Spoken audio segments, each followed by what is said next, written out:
I want to welcome you back to Followed by Mercy. And we are having the time of our lives this week, hearing from Stephen Underwood and friends.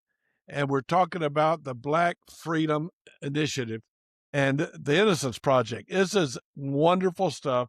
And I want to thank you, Stephen, for being with us, and thank you for what you're doing to try to help people around the world. So I'm going to jump straight into it, and I just want you to start off. You can greet us, whatever, but just tell us exactly what is the Black Flag Innocence Foundation at its core. Well, thank you for having us on and allowing us opportunity to talk about our mission and our goals. A Black Flag Innocence Foundation is a nonprofit organization that does investigation, rescue, and after action resources for victims of child sex trafficking. So we have a team of guys that operate as decoys. They will pretend to be underaged females or even males in some aspects to lure these predators into trying to meet up with them in person for the purpose of engaging in sex. And so when they're talking to what they believe to be a 15-year-old girl, they're actually talking to a middle-aged guy that is building a case of evidence against them, setting up the time, location, details for us to be there waiting on them. And then we kick in the doors, we go and we, working with local law enforcement, make the arrest, present the evidence to the local DA in order for them to be prosecuted and held to the utmost consequences that the law permits. And so that's why we exist. We're trying to take these predators off of the streets so that they cannot further engage and target your children. And it is something that is happening in our communities. It is something that is happening and taking place in our backyard. And just denying it is not going to make the problem go away. Ignoring it is not going to make it go away. And eventually it will come back to your doorstep if nothing is done about it. So, what are you guys doing that other people aren't already doing? Well, there's just not that many organizations like ours that exist. But we've recently made a connection, a partnership with Veterans for Child Rescue that operate on the West Coast. Craig Sawman Sawyer is a former Navy SEAL. He was part of SEAL Team 6, and he is the CEO of Vets for Child Rescue. And they're doing the exact work that we're doing on the West Coast from Texas all the way to California. But there's just not many organizations that exist to combat the issue of child sex trafficking. And on the segment with Alyssa, one of our biggest roadblocks is that of legislation. You know, we can build a solid bulletproof case against these pedophiles, show the evidence, but unless we have a political system that's willing to prosecute and punish, then it really doesn't affect anything. So having the initiative and the willingness to go before our political leaders at the local level and even at the state and federal level, our hands are pretty much tied. And so we might be able to rescue 10 children out of that entrapment, but if nothing ever happens to the perpetrator, then it's all for naught, because as Alyssa said in her segment, one predator has likely targeted 70 different children within his lifetime. And so it's just going to continue to happen. It's just going to continue to progressively get worse unless we decide that we're going to do something about it. And so Black Flag Innocence Foundation exists to fight this battle that not many are willing to fight. And we have a group of guys, veterans, law enforcement, just regular servants that want to put skin in the game and sacrifice themselves in order to serve these people that can't fight the battle for themselves. The predator doesn't go after one kid. No. You can expect that if a predator is talking to one, he's probably talking to 10 at the same time, because it's a numbers game. The more that you talk to, the more likely you are to get one. And so what do we do? There's prevention and there's reaction. There's prevention and there's reaction. So what do we work on most? both at the same time. So we need to be aware of the signs and the possibility that our child is being targeted. We need to be proactive in investigating who it is that they're communicating with, what sort of conversations are being had. And then we need to be proactive at having that accountability in place to guard them from it. Well, I am so glad we're talking about this because we need to be careful that we are prevention. An ounce of prevention is worth a pound of cure. It's what they used to say when I was a kid, anyway. So if you're listening, you have children, and you need to hear this because I think you don't believe it.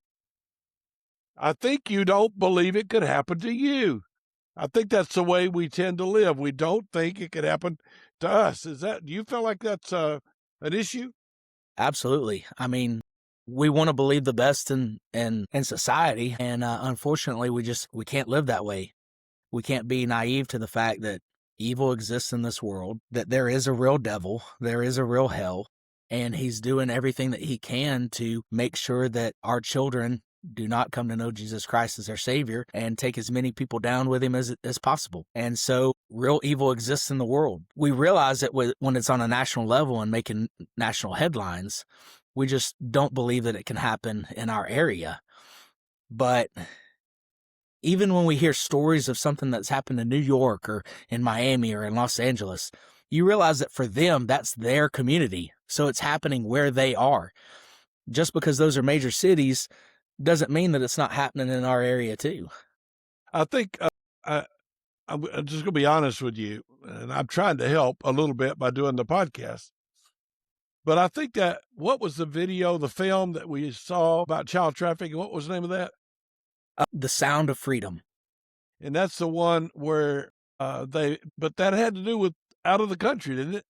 No, it was here in the United States. But were they take it to another country?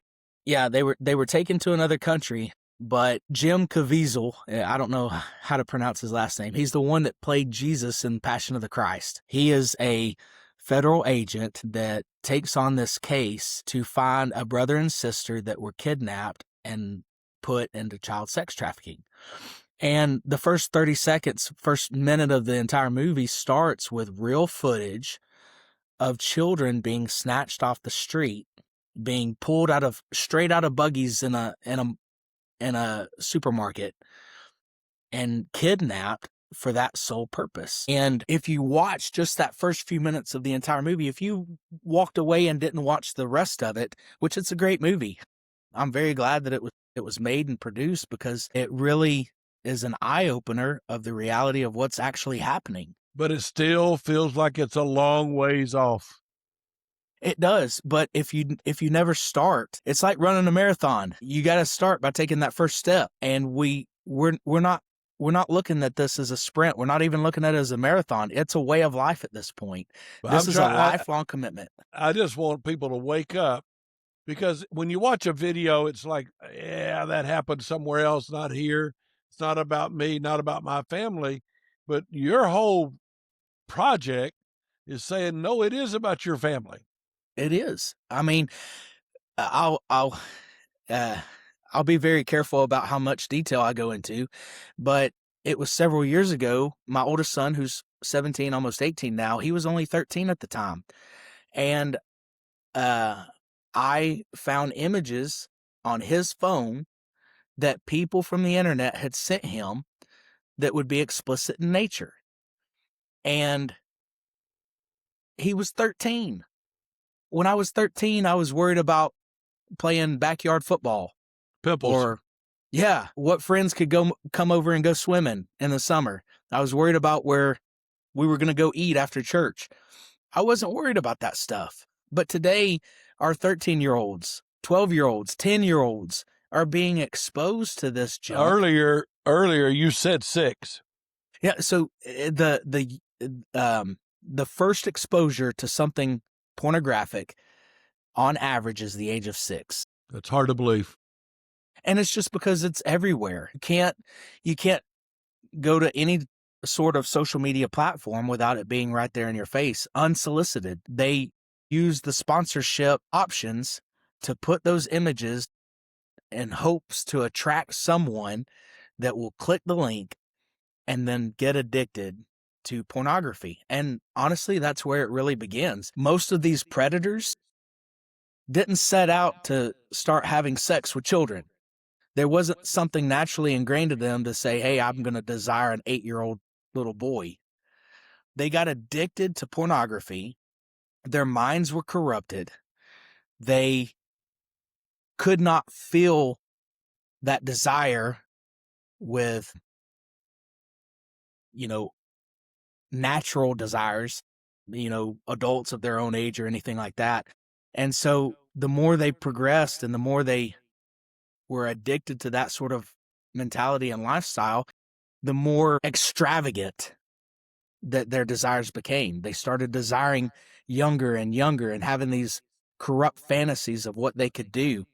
And it all started with simple pornography, being exposed to it. Their conscience was seared with a hot iron, so they had to go more and more extreme each time to try to feel that desire of fulfilling their fantasy.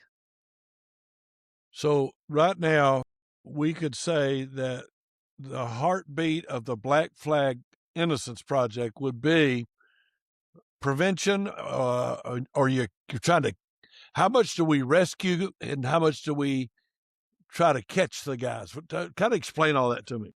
So our heartbeat exists for all levels of this battle. Yeah, we want to raise awareness. We want to do the prevention, but we also want to get our hands dirty. We want to throw on our tactical vest and strap up with our 9mm, and we want to kick the doors in, and we want to see these guys brought to justice. Eventually, we want to see the head cut off the snake. We're not really going to make a dent in anything until we can cut the head off the snake. And that means going to the level of federal legislation to see some of these laws put in place that are going to bring the maximum penalty against those that are actively involved in child sex trafficking, and creating such awareness that our government officials, our political leaders cannot deny it. We go after these organizations, the cartels, the gangs, even some of the businesses that are facilitating child sex trafficking, and we cut them down at their very core. What kind of businesses would facilitate? I don't know if I understand that. Well, I mean, who was Jeffrey Epstein?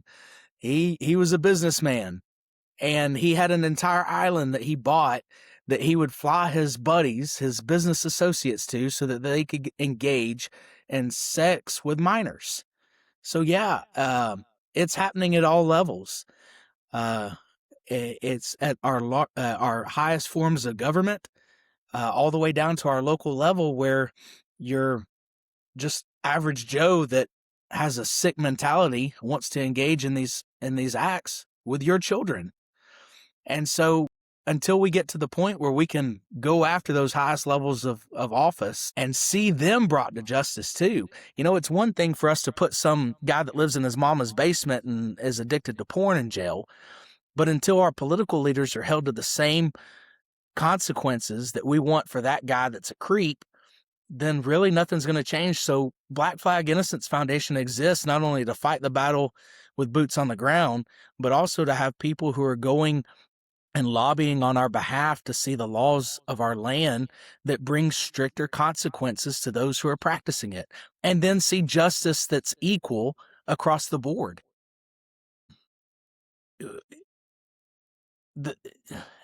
I know that list was a big deal when it was released, but I don't know of hardly any convictions that have taken place at the highest levels of government. And until that changes, until that example is set, then we really can't expect much from our political leaders to do anything about it. So in the absence, there's a military saying, in the absence of orders, you take the initiative. And so in the absence of our political leaders who are supposedly in charge taking this action, we've taken it upon ourselves to do something about it. And that's why we're pleading with the average listener. You may not be able to throw on a bulletproof vest and strap a gun to your hip and kick indoors with us, but you can help make it possible for us to do it. Guys who are trained and guys who are willing to make that sacrifice, you can help us to facilitate that. So that they can give to the organization. It's a nonprofit, Right. So everything is 100% tax deductible. And so we will give you information about how you can give in the description of the podcast and the YouTube channel. And we'll be back to that. But Stephen, do y'all do training? What do you do to help educate people? So we do offer training. We have training from basic pistol for self-defense all the way up to how to recognize if your child is being targeted and to look for those warning signs. So I want to know if y'all do conferences, or do you do sessions, or do you go speak to the Chamber of Commerce? I mean, exactly what do y'all do? So we do have a group of lobbyists that are currently lobbying with political leaders in different areas to see that legislation come into place. We're more than willing to put on conferences, more than willing to do speaking engagements, more than willing to do one-on-one training, whatever the listener is interested in. We're willing to facilitate that if that helps us to make a connection for somebody to get involved in this battle. Because we're on the early stages of really getting going, our focus at the moment is connecting ourselves with other organizations that currently do that. And as I already mentioned, Vets for Child Rescue and Craig Sawyer, they've been instrumental in helping us springboard and into the mission instead of having to figure things out on our own. We're not trying to reinvent the wheel, so we're taking the example of an organization that's already existed and already completing this mission to help us get that much further ahead. Well, so far we've only met you and Alyssa. So could you tell me who else is involved in your Black Flag? Yeah, so J.J. Johnson is the CEO, and he's a former SWAT officer and a veteran.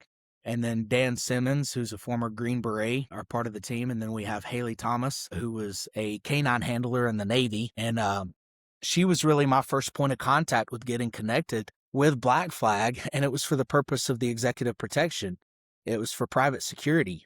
And then as that relationship with the team continued to grow and be cultivated, I was brought in because of my knowledge and experience in working in the nonprofit sector to help them get Black Flag Innocence Foundation 3 approved and for us to be able to operate at that level. So while Black Flag International exists as a for-profit to provide personal and private security, we also have our team of veterans, special operators, and former law enforcement that devote their time and energy into fighting that battle that hardly anybody else is willing to fight. And that's protecting our innocent children that are entrapped in child sex trafficking. It's not just about kicking in the door and arresting the perpetrator, but it's about educating the parents and grandparents on how to prevent their children from falling into that trap in the first place. It's about providing resources in the aftermath, helping them to be able to heal from that traumatic event and that traumatic life that they were a part of. And ultimately, it's to present to them the gospel of Jesus Christ. We know that real change will never exist in our life without Jesus doing something radical in the lives of people. And so, yeah, we want to infiltrate every level that we can within the community to help raise awareness, but it gives us that platform to where we can speak the real truth, and that's the gospel of Christ. I think that is absolutely wonderful. Alyssa Del Torre was a Miss America. How in the world did she get involved? So Alyssa, she was Miss USA. I think there's a difference. I don't know anything about that. Sorry. I don't either, but Alyssa was Miss USA, and she was involved before I was, just even with the previous connection that they had with a nonprofit, she was already involved. And so she, and I'd love to have her back on to tell a little bit more about her personal story, but she went through some traumatic stuff, and now she uses her platform, her popularity, and celebrity in order to raise awareness for us. She does marketing for women's conferences and business management and things of that nature, but she uses her platform for good. She's not about promoting herself and, look at me and what I did on becoming Miss USA, but she uses that platform that she does have to help engage the community and help engage others in the reality of the battle that we're trying to fight. So she is not trying to take care of her. She's trying to take care of innocence, and that's why she's involved. And Absolutely. you're saying that she also has suffered. So Yes. she understands some of the abuse that might happen. And instead of being a victim, she is going out to rescue other victims. Right. I can understand somebody that has been recently pulled out of that and they're very nervous, cautious, scared about taking the steps to try to fight for others. But I think that's what sets her apart from many others is that she's taken that and it's motivated her to be a voice for the voiceless. I think another thing I want all our listeners to catch on to is there is a Black Flag project that is pure revenue and Yes. professional, but they didn't want to stay there. They didn't want to be takers. So they decided we're going to open an entire different arm. And instead of doing, which everybody has to have a job, everybody has to have Right. a business. So they had that, but they didn't leave it there. I like that. They didn't leave it there. They said, we're going to see if we can't rescue others at, could I say it this way, Stephen, and you can correct me, but at maybe great personal cost, financial and emotional.